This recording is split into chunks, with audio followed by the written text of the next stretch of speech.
En esta primera parte vamos a ver ácidos grasos y lípidos, su función, clasificación y estructura, además de varios ejemplos prácticos para que tengan en cuenta a la hora de estudiar. Los lípidos se ingieren a través de los alimentos, como lácteos, aceites, pescados, frutos secos, etc. No son macromoléculas, son un grupo heterogéneo de sustancias similares entre sí por su característica de solubilidad. Son poco o nada solubles en agua y solubles en solventes orgánicos. Esta propiedad se explica por la baja polaridad de sus moléculas. Se pueden clasificar en dos.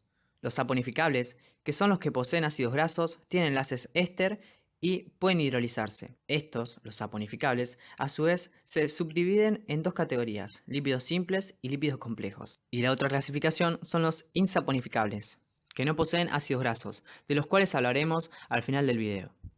Vamos a ácidos grasos. Son moléculas formadas por una larga cadena de carbonos, la cual siempre posee un número par, de 4 a 26 carbonos, y una función carboxilo. La cadena se cuenta desde la función carboxilo, siendo el carbono 1 el que esté dentro de dicha función. Pueden ser saturados cuando no poseen dobles enlaces en la cadena o insaturados cuando poseen un doble enlace, o sea monoinsaturados, o más de un enlace, poliinsaturados. Cuando existen más de un doble enlace, generalmente no son conjugados, sino separados por un puente metilo. Para nombrarlos, se utilizan las siguientes formas, en las cuales el primer número evidencia la cantidad de carbonos en la cadena. El segundo especifica la cantidad de insaturaciones, o sea, doble enlaces. En caso de haber insaturaciones en el ácido graso, luego se da la ubicación de las mismas. Para eso hay diferentes formas. La primera, ubicándolo entre paréntesis, lo que nos quiere decir en qué carbono se encuentra el doble enlace. En el primer caso, por ejemplo, se ubica en el carbono 3. En el segundo caso, el símbolo que aparece en la imagen con forma de triángulo, cuyo nombre es delta, también nombra los carbonos donde se ubican los dobles enlaces. Por ende, en el segundo ejemplo, sus dobles enlaces van a estar en el carbono 9, en el carbono 12 y en el carbono 15. En el tercer y en el cuarto ejemplo, da la ubicación de a cuántos carbonos del último se ubica el primer doble enlace. Como dijimos, el primer carbono es el de la función carboxilo. Entonces nos vamos al carbono del lado opuesto del ácido graso, que ese va a ser el último carbono, y a partir de allí le restamos la cantidad de carbono que nos especifica. En ambos casos, la cantidad es 6, por ende hacemos 18 menos 6, lo que nos da que el primer doble enlace va a estar en el carbono 12. Y, dado que los dobles enlaces se ubican por un puente metilo entre medio, entonces cada insaturación va a estar cada 3 carbonos. Y si nos vamos a los ejemplos, que ya sacamos que la primera insaturación iba a estar en el carbono 12, el segundo doble enlace se va a ubicar en el carbono 15, a 3 carbonos de la primera insaturación. Y así sucesivamente, en el caso de que tengamos más de una insaturación, se vendrían ubicando cada 3 carbonos. Algo que me faltó aclarar acá es que cuando decimos, por ejemplo, que la insaturación va a estar en el carbono 3, nos referimos al enlace que va a unir el carbono 3 con el siguiente, o sea, en el carbono 3 con el carbono 4. Por eso, cuando decimos que la insaturación va a estar en el carbono, no sé, 12, por ejemplo, va a estar en el enlace que une el carbono 12 con el carbono 13. Cuando hablamos de solubilidad, primero hay que aclarar que el ácido graso tiene un grupo polar, hidrófilo, representado por la función carboxilo, y un grupo no polar, hidrofóbico, constituido por la cadena carbonada. Entonces decimos que la solubilidad disminuye a medida que la longitud de la cadena crece. Los ácidos grasos de más de 6 carbonos son insolubles en agua. Y al hablar de punto de fusión y ebullición, el punto de fusión aumenta con el largo de la cadena.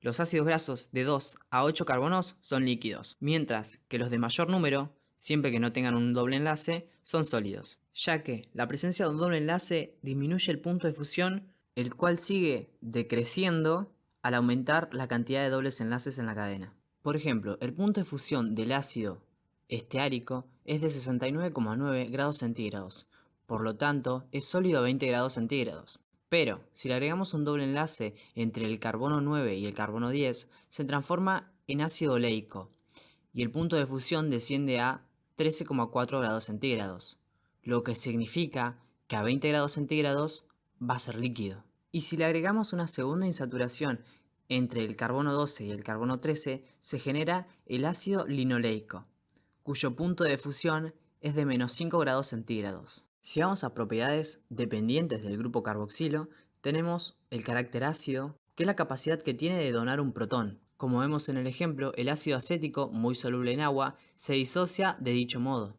Otra característica es la formación de sales o jabones. Al reemplazar el hidrógeno del grupo carboxilo por un metal, se forma una sal. Como vemos en el ejemplo, que pasa de ácido milístico, le agregamos sodio y queda milistato de sodio.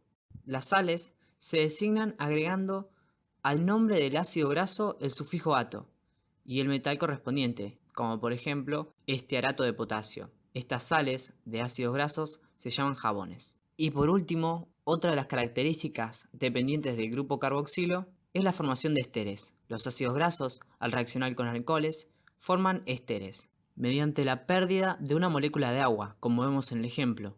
Nada más que a la molécula de agua me faltó agregarle una flechita como que se disipa. Y luego también tenemos propiedades dependientes pero de la cadena carbonada, como puede ser la oxidación, que es cuando el oxígeno rompe la cadena donde se encuentra el doble enlace. Por ende, los ácidos grasos no saturados se oxidan más fácilmente. Y la hidrogenación, que es cuando se le agrega hidrógeno a los ácidos grasos insaturados con la ayuda de un catalizador para crear un ácido graso saturado. Y para terminar con ácidos grasos, tenemos los ácidos grasos esenciales, que son los funcionalmente importantes que no son producidos por el cuerpo, entre los cuales tenemos el ácido linoleico, el ácido linolénico y el ácido araquidónico, que hasta hace poco se consideraba como el tercer ácido graso esencial, pero ahora es considerado como un ácido graso semiesencial. Así, damos por finalizado la primera parte de lípidos y ácidos grasos.